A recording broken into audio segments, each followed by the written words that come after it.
Another month, another antiques market. Once again, I picked up some coins, I picked up an old banknote. There wasn't very much for silver this time, so I didn't pick up any silver, so it's just gonna be some mostly numismatic coins. So we're gonna go through, we're gonna start from the newest stuff and go to the oldest as far as coins first. Then we'll talk about this one banknote and we'll go from there. First up, we have a 500 yen. This is from Kansai 6 or 1994. So this coin is a circulating commemorative, although I'm not sure how much they actually circulated. 500 yen, and it's for the opening of Kansai International Airport, as it says at the top. Worth 500 yen. So you can see there's the airport's location, there's the area around it. You can see I live way up here. I'm actually nowhere near the airport. So they produced 19.9 million in normal mintage, and they produced another 100,000 in a proof set that comes in a box. Just looking at it, obviously, this is not the proof. All right, so that would be 1994. Going back, we have another 500. This one is from Showa 61, so 1986, and this is actually commemorating 60 years of the reign of Hirohito, or Showa, as he's called on the coins. They made 50 million of these, so you have, here's the imperial crest, the chrysanthemum, with the information, and then on the other side, we have the palace. Pretty neat stuff. They made and still make a lot of commemorative 500 yens. They make a ton for the Olympics. It's something I like, but I'll be honest, like a lot of the Olympic ones, they'll produce like 7 or 8 for the Olympics, and that's just not something that interests me, so I'll pick up the older ones sometimes when I find a good price on them. Moving away from Japan, we go to the United Kingdom. This is from 1977. This is a crown-sized coin. It was the second crown-sized coin issued after decimalization, and this is for the silver jubilee of Queen Elizabeth. Unfortunately, not silver, but those are expensive. These are basically a large amount. They made tons of them. You could get them in banks and post offices at the time for face value, commemorating her silver jubilee. I have quite a few crown-sized coins. I think I just like them. I also have the Royal Wedding, and yeah, also in Crumpernickel. They made these in both silver and Crumpernickel. The Crumpernickel ones, you could go to a post office, you could go to a bank, and you could get them at face value. They weren't intended to circulate, so I imagine they didn't, but you never know with people. Back to Japan, we have an Olympics coin. Olympics coins are always popular in Japan. Though now, instead of issuing one, they'll issue a bunch. But this is back when they would just issue 1 or 2 instead of, we got 6 different 500s. This one's actually 100. They did the circulating commemoratives in 100s back then. This is for the 1972 Sapporo Olympics, so that would be Showa 42. I think it's other side. Yeah, 1972. Oh, 47, not 42. 47. Showa 47, 100 yen for the Olympics. Unlike the 1964 Olympics, this is not silver. In some of my previous videos, particularly ones I've done on junk silver in Japan, you can see the 1964 Olympics and that they made a silver coin. It was a silver 100 yen, and they also made a silver 1,000 yen, which are both great junk silver to collect. All right, going back, now we're in 1932, and this is for Manchukuo. Manchukuo is a puppet government in Manchuria, which is northwestern China. It was set up by the Japanese government basically to justify their interventions in China at this point by creating their own government. The last emperor of the Qing dynasty, Puyi, he was also the emperor here. This is the first, let me get it to focus. Filming outside is always, there we go. So first, they issue it a little differently. They don't do the single dash line for one when they do coinage. Instead, they do first. So this is the first year of Karare, which was the new empire, or the new Chinese empire. Before this, for 3 years, he wasn't the emperor. He was the head of state, they called him, and so the coinage was different. That coinage, from my understanding, is a little bit rarer. As you can see, the two dragons, very much like the Qing Dynasty flag. Now we're going to go back even further in time. Sun's moving. Here we have a 5 sen. Here we go, focus, yep. So here we have a 5 sen in Meiji 32, so that would be 1899. Yeah, 5 sen. So sen is the subunit of yen. We don't use it anymore because 1 yen is already a small enough amount. So 100 sen equals 1 yen. There was an even smaller unit called a rin, which is from a unit of measurement. I think a rin is originally, way back when, was 0.37 milligrams. And it was used sometimes for silver and gold and stuff like that. So it's a pretty small unit. And they used it, 1,000 rin equals 1 yen. All right, so you can see the denomination here, 5 sen. You can see the mark around it. And oh, here we go. We have the sun, 5 sen. Day of Japan, 32nd year of Meiji. They made like 10.6 million of these. All right, we have another 5 sen. Maybe I'm going to start a 5 sen set. However, they changed the design a lot. I think there are 13 designs for 5 sen. So I still have a lot of work to do if I'm going to do a whole type set of those. All right, so this one is from the 23rd year of Meiji. 5 sen, 5 sen, in both English. Oh, upside down. We have the big 5 in the center. We have the year, which is the 23rd of Meiji, so 1890. Actually, kind of a cool coin. So they made a lot of these. They made 39.25 million of this coin about. Although when I say that, it's always a little hard because, like, yeah, but how many of those still exist? How many of those got melted down or destroyed or dropped or buried, or, you know, they're in the bottom of the ocean? Okay, and then our last coin is from the Straits Settlements. This one's going to be hard to get to focus in the light here. There we go. So the Straits Settlements, 1 cent, 1887. So you can see we have Queen Victoria.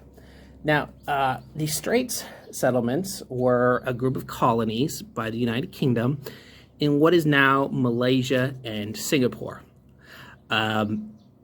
Malaysia and Singapore were the same country at one point, but Malaysia kicked Singapore out, and that's actually quite a story. So basically, the UK slowly ended up setting up more and more settlements around the Straits of Malacca, that strait between Singapore and Malaysia, where lots of shipping still goes through today, and that was true then. So this gave them control of a lot of the shipping. They could cut it off if they wanted to. It was quite fortified. Some people called it the Gibraltar of the East because it controlled this major trade point, and it was a choke point for maritime traffic and for, I guess, if you're going to move a fleet. All right, great. So these are kind of neat. Yeah, another Queen Victoria, actually way better than some of the other Queen Victoria heads I have. All right, so, oh, and they made about 8.9 million of these, but considering it was, you know, 1887, once again, you got to wonder how many of them are still around.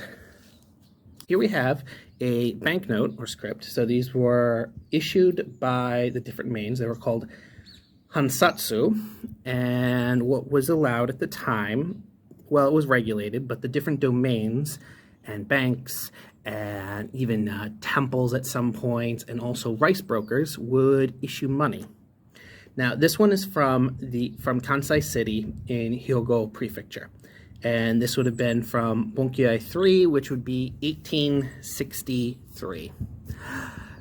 This, I think, is pretty common because I saw lots of references to this and pictures of this note online. So there were so many different ones and different types issued that it can be hard to ID them. So I have one that I've actually never found another picture of it online. It's in horrible shape.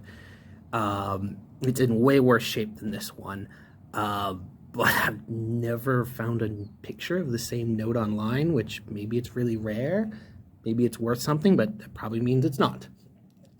So a lot of these were issued on this very stiff, almost, I don't know, it's almost cardstock-like paper. And they were issued by the different domains. And then other factors. So inside these domains, you could have this paper script and you could have coinage that was issued by the central government. Now, these also came with a risk, though. And the risk was, well, there were kind of two. The first one was, what if something happened to the ruling family? So let's say, and this was not uncommon during the Edo period, that the issuer of this script, the family, got moved to a different domain. This happened. They moved, particularly the smaller lords, around regularly. There's no guarantee that the new lord is actually going to honor this script. So, for example, Asano Naganori, he was condemned to death, and after that, his script was honored only at 60%. You might know of Asano Naganori because of the 47 Ronin story. Yeah, that Asano. Anyways, after he died, they only honored the script that he had issued at 60% of its value. The other problem was that it could be tempting for smaller, more cash-strapped domains, if they got into financial problems, to just not honor their money. And for this reason, particularly later on, a lot of them paired up with merchants, reputable merchants who were seen as more trustworthy at times, and that they weren't going to suddenly be ordered by the shogun to move. So what's interesting about these is that they are denominated in, they could be silver, copper, gold, rice, or other commodities. Now, of course, silver is the most common, and in fact, at one point, I think from 1759 onwards, the shogunate made a rule that it had to be in silver. However, rice was kind of common too and was issued by rice brokers in Kyoto and other major cities. So originally it was sort of like a callable receipt. Oh, here's this paper. If you actually want the rice, come to us and we get it out of the warehouse for you. But eventually they became money. Not that uncommon a historical process there. As far as the script itself, they have all sorts of interesting designs. This looks like Daikikasama. This looks like one of the gods. That's not uncommon. In fact, the first paper money that we know of in Japan was actually issued by shrines and denominated in silver. This continued, of course, until 1871, when the Edo period's over. We have the emperor in charge, the Meijing era now, and they basically were like, oh, you've got to turn this in for money from the central government. However, because there was a shortage of coinage, the central government actually issued these too up until 1879, but they were instead denominated in yen or sen or rin. Kind of cool little things. Oh, the amount here, the 1 momme. So momme, it shifted a little bit through history, but it was usually 1/10 of a ryo. So it was generally 3.75 grams. That's what pretty much everybody goes off of. But there were other points earlier in Japanese history where it was 1/4, but pretty much it's been settled on 1/10. That's usually the traditional weight system that's used. Everything is 1/10 of the previous thing. A rin is part of that system too. I think Momme is still used for measuring silk and pearls, if I remember correctly. And then we have this weird thing. I don't know what this is. In fact, after research, I wasn't able to figure out what it was. It was something I saw and I was like, ooh, that's eye-catching. That has a much different design than most Japanese mon. So I'm thinking that this is actually some type of modern production. Now, the one thing that's weird here is this looks like a name. And it looks like the name of a historian. A Japanese historian who studied particularly Kochi Prefecture. He's since passed away.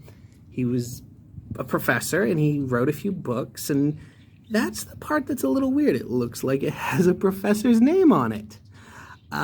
So I'm thinking that this is some type of modern reproduction, just kind of like fantasy or toy money. So I'm not quite sure. I'm going to do more research, but just kind of was an eye-catching, like, oh, that's in good shape. Now, that's a really weird design. That's not like anything I normally see. So I think it's imitation money.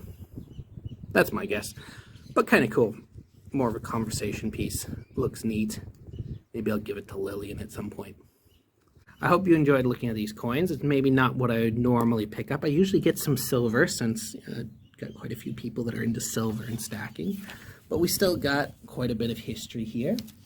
Not in my normal park, but it's still nice. The cherry blossoms have started to fall and it's quite beautiful here. Anyways, I hope that you enjoyed this video. If you followed me this far, I'd really appreciate it if you gave me a like. If you haven't subscribed, please subscribe. Go down to the comment section. Maybe you know something about one of those coins I don't. Always need to learn something new. Or just tell me which one was your favorite. And until then, I will see you next time.